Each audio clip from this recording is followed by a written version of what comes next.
todos, bienvenidos a otro capítulo de Nutridos. Para los que no me conocen, mi nombre es Alejandra Campos y mi colega, Gianfranco Squillar.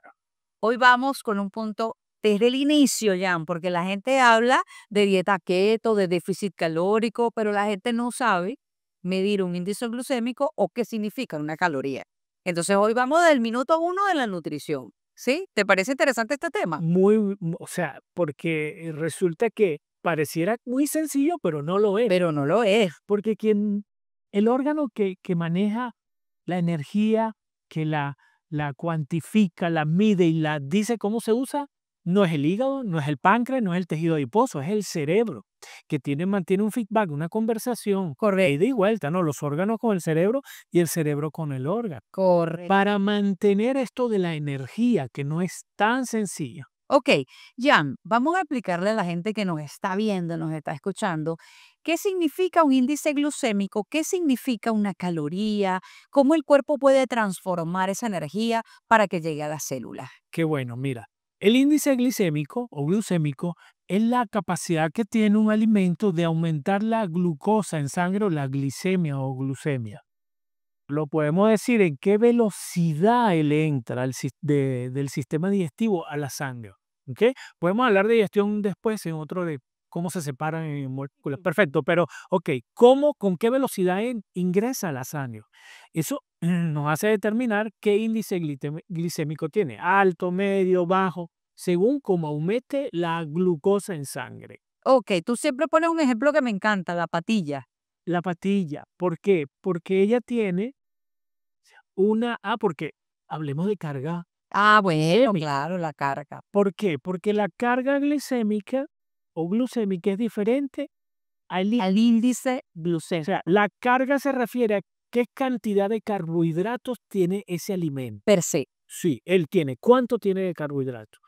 Y el índice glicémico es con qué velocidad ese carbohidrato ingresa a la sangre. Exacto. Entonces, en el ejemplo que hablamos de la patilla, pues ella tiene de verdad una carga glucémica. Importante.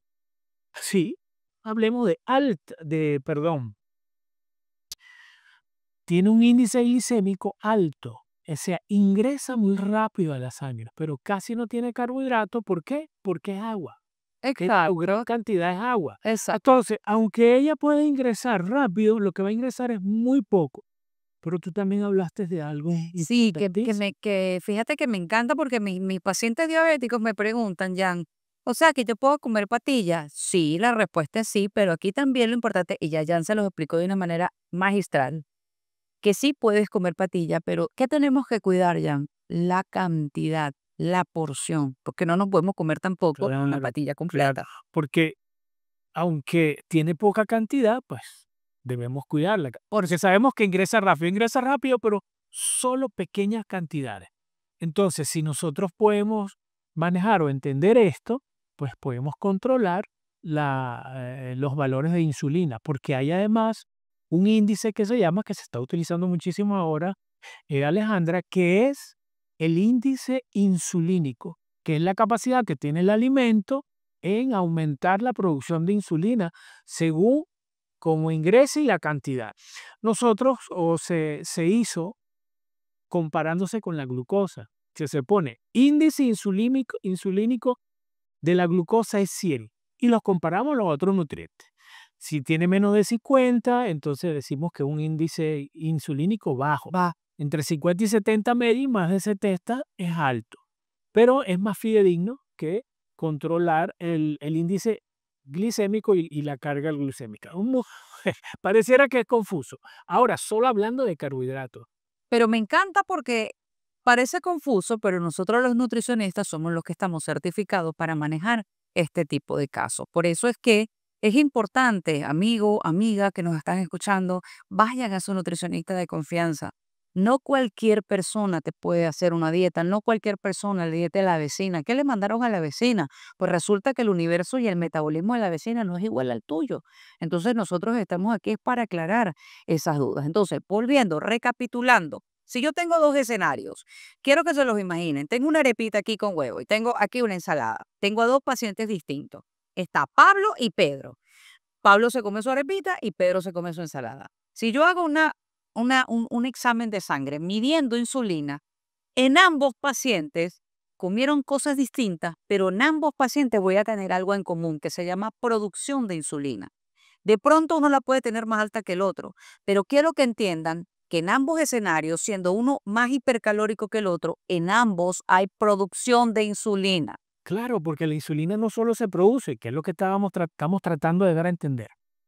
Si nosotros aprendemos a manejar los carbohidratos, el consumo de carbohidratos y sabemos el índice glicémico y todos estos conceptos que acabamos de manejar, si yo controlo el carbohidrato, controlo la hiperglicemia, la hiperinsulinemia, o sea, sería la solución. Sería la Diabetes. solución. O sea, no es tan sencillo, porque si no, no hubiese problema de diabetes. Exacto. Bajamos los carbohidratos y se solucionó la diabetes y la cantidad de enfermedades que produce que van a la par con la diabetes. Pero no es así, porque incluso estábamos hablando de un producto que se utiliza mucho Sí, y cuando dicen que tienen ansiedad, sí, que consuman chicle. Y bueno, tú lo explicaste, eh, porque la masticación, la deglución, entonces activan la producción de insulina. por supuesto. El pensamiento activa la insulina. Claro, La hora del día activa la insulina. claro, ya el hecho de que usted en un restaurante y ya huele a ese pollito guisado sabroso que hace mamá, que me está esperando, me recordó a lo que hace mi mamá, pero bueno, me comía, ya ahí empieza el proceso de digestión. Sí, y a producirse insulina.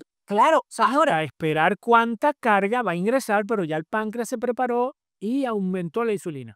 Eso lo podemos comprobar. no, y ese dicho famosísimo que dice, se me hizo agua la boca, es correcto, se activa el proceso de salivación. Por eso es que las papilas gustativas comienzan y comienzas a producir saliva.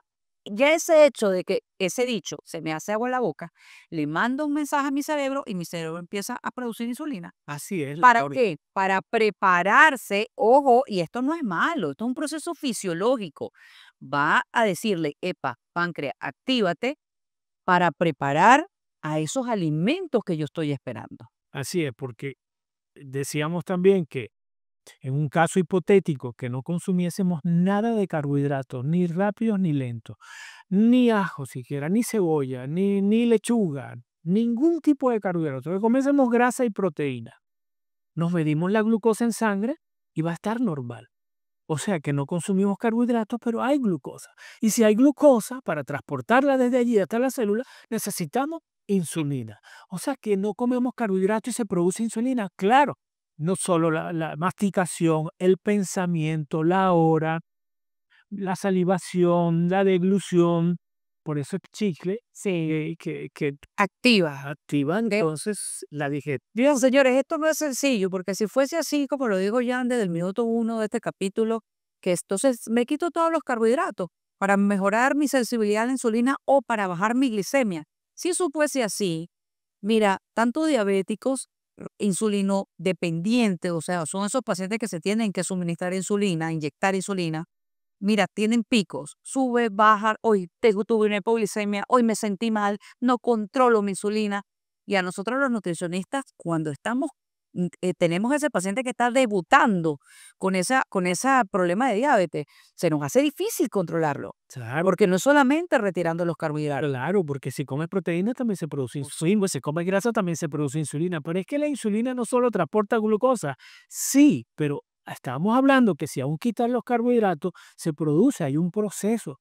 Es que esto es cerebro, muchachos, cerebro con los órganos. ¿Qué hace el cerebro? Pero manda una orden al tejido adiposo y allí se va a producir, junto con el hígado, la gluconeogénesis. Se produce glucosa dentro del cuerpo, a expensa de la grasa. Una parte se utilizará en forma de grasa, que son los cuerpos cetónicos, y otra como glucosa desde el tejido. Desde el tejido adiposo. Y esa glucosa, por supuesto, tiene que transportarla la insulina para que pueda ingresar a la célula.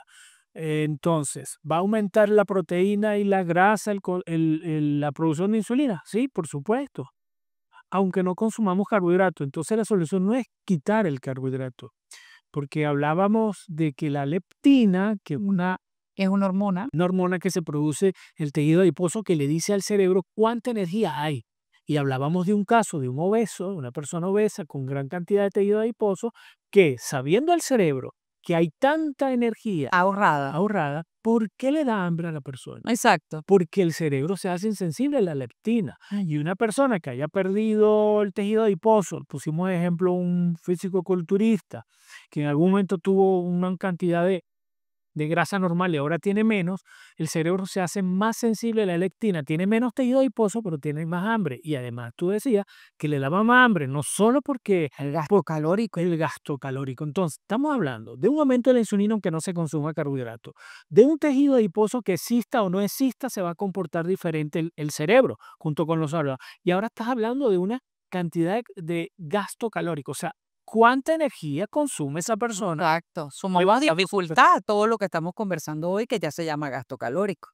Exacto. Entonces, por eso me Hablar de parece calorías. sorprendente de personas que de pronto no son nutricionistas y empiezan a enviar dietas de una manera irresponsable, porque ese tema es salud, señores, es salud. Por eso estamos aquí, esa es la intención de este podcast, que aprendan con nosotros. Claro, porque lo complicado nos los dejan a nosotros. Tratamos de hacerlo aquí con una conversación amena, agradable, pero déjenos lo complicado a nosotros. Nosotros ahí le explicamos, vayan a la consulta. A su nutricionista de Sí, confianza. sí, porque es que tienen que aprender. Nosotros, aunque utilicemos muchos conceptos aquí, allá se lo vamos a hacer más fácil, pero tienen que aprender esto. La única solución para que la humanidad, la sociedad cambie la salud es aprender de esto, de nutrición, porque comienzan por allí todas. Hay enfermedades genéticas, vamos a apartar esto, vamos a hablar de estas metabólicas, fisiológicas. Comenzaron por la alimentación.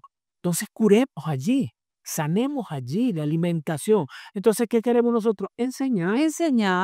Enseñar, inclusive hasta las enfermedades inmunológicas, nosotros podemos hasta revertirlas Así es. con una alimentación sana.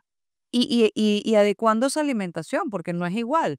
Por ejemplo, una paciente que sufre de lupus no es igual, un paciente que sufre de psoriasis no es igual, una persona que tenga tiroiditis de Hashimoto, todo lo que he nombrado son enfermedades inmunológicas, ¿ok?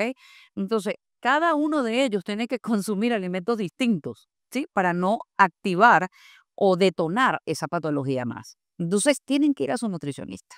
Esa es nuestra recomendación. Sí, y aunque no estamos criticando ninguno de los sistemas o estrategias nutricionales, que si la cetogénica, es que hay que aprender a usarla. Hay que saber por qué uso esa. El mensaje de nosotros es: visiten a su nutricionista de confianza. Jan, ha sido un placer. Ay, mi vida, un placer, es un Ha sido un honor. placer. Es Nos un vemos en otro capítulo. Chao, chao. chao.